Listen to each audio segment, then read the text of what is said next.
cultura indígena, na verdade, a compreensão, ela não está na cabeça, ela está no coração.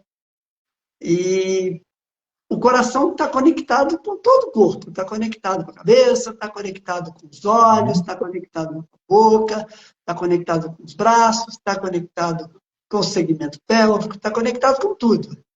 E que, então, é muito difícil, muitas vezes, um pajé, ele explicar essa lógica, porque, para a gente, são dois polos, assim, né? Tem o nosso cérebro, que é aqui, é onde, e agora com a neurociência, as pessoas pesquisam, querem compreender cada centímetro dos nossos neurônios e tal, que também são avanços, certamente isso vai nos ajudar, mas me agrada também imaginar esse olhar, né, que, no fundo,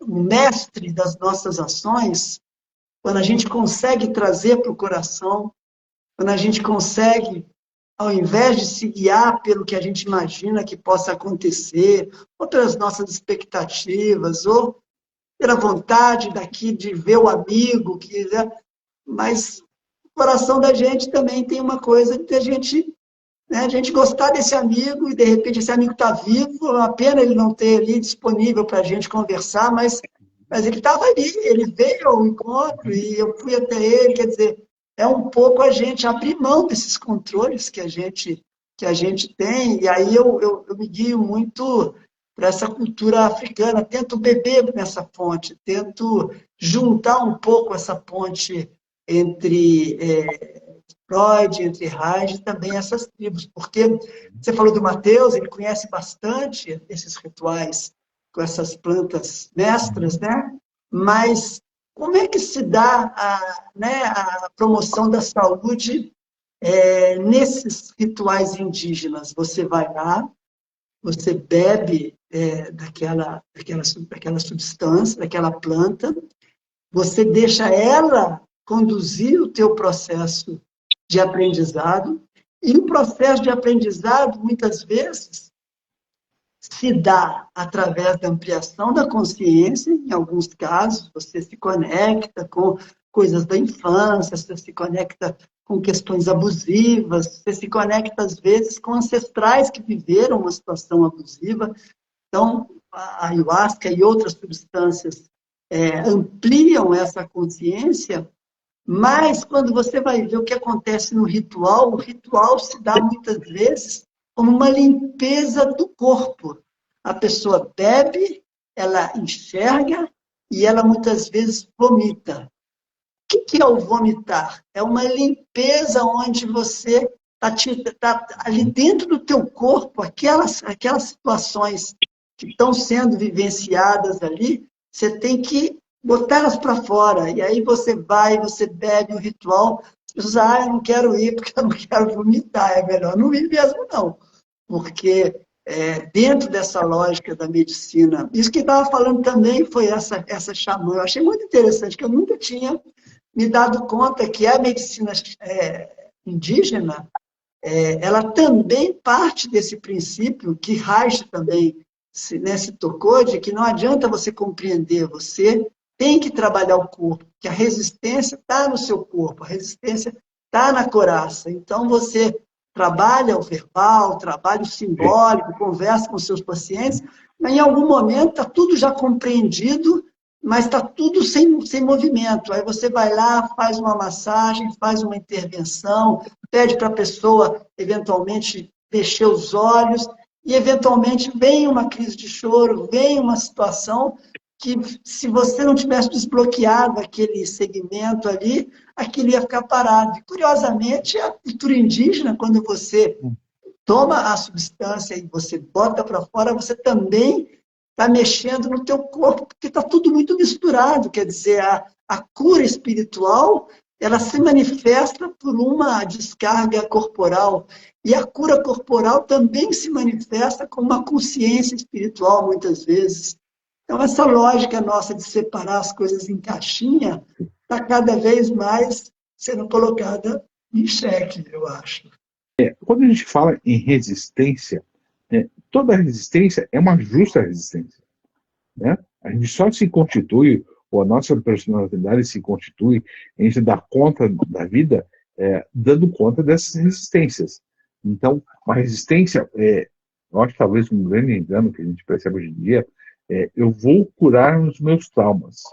Né? E às vezes um trauma ele é fundante, não ainda pensando na questão das constelações, mas pensando na psicoterapia corporal, um trauma às vezes sustenta toda uma estrutura. Então a ideia não é somente eu vou lá e desfaço aquele trauma e a coisa está resolvida. Eu acho que talvez um segundo engano eu vou ter consciência disso. O Naldo falou bem antes, né? Não adianta só você tomar consciência daquilo. A questão é o que você faz com aquilo que foi passado para você. Como é que você dá conta das coisas que foram passadas para você. É importante que a gente tenha uma consciência de que a ação é muito importante. Fazer algo na sequência é muito importante. Ou seja, dar conta das coisas que estão acontecendo com a gente de uma forma, e eu gosto dessa palavra, que tem a ver com a psicanálise, mas muito mais com a psicanálise de Winnicott, né, que diz o que é o suficiente para a gente fazer com essas coisas. Como é que a gente dá conta? Toda resistência significa que a gente precisou guardar, o termo que a gente usa em psicanálise, né, em terapia Reichiana também é recalcar, a gente precisou guardar porque não deu conta. Mas quem não dá conta é uma pequena criança. E às vezes a gente repete essa pequena criança e acaba se comportando ainda como adultos de uma forma muito infantil. Às vezes a gente observa na gente mesmo comportamentos muito infantis. As sensações de rejeição, né? Nos povos latinos, em especial, a sensação de rejeição é algo que pega demais no corpo. E isso se ancora nas diversas cargas musculares. Trazendo o ponto de vista da constelação, então a gente guarda nesse nosso próprio corpo, tanto que alguns pacientes, algumas pessoas que passam por um processo de constelação, é interessante a gente separar o que é psicoterapia de constelação, isso é muito importante. Eu faço parte de um grupo de estudos de trabalho aqui do Conselho Regional de Psicologia, onde a gente está fazendo essa clara distinção. O que é psicoterapia e o que é constelação. As duas até se conversam, se complementam, mas o psicólogo não faz constelação. Né? O psicólogo faz psicologia, o constelador faz constelação, mas isso fica ancorado no corpo. Passados alguns momentos de constelação, algumas pessoas relatam, você já deve ter passado por isso, relatam que houve uma mudança corporal. Primeiro de consciência corporal, alívio de tensões ou aumento de tensões corporais. Isso a leitura haitiana traz com muita destreza. Né? Então, as coraças, basicamente o Reich estudou e desenvolveu 7 coraças principais. Elas começam desde a parte superior, desde a cabeça até a direção dos pés, a região pélvica, pernas e pés. Traz que essas histórias guardadas e recalcadas, elas são simbolizadas, sim, em partes do corpo.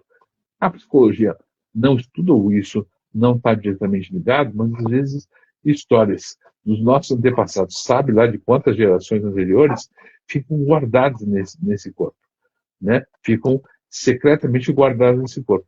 Como é que a gente tira isso, como é que dá conta disso de uma forma gentil, sem que a gente exagere nessa procura? Todo terapeuta, quer seja na área da psicologia ou constelador, vai precisar lidar com uma extrema paciência e esperar as coisas se resolverem. A gente sabe, nas constelações, por exemplo, que às vezes algumas coisas vão precisar de alguns meses para poderem ser elaboradas.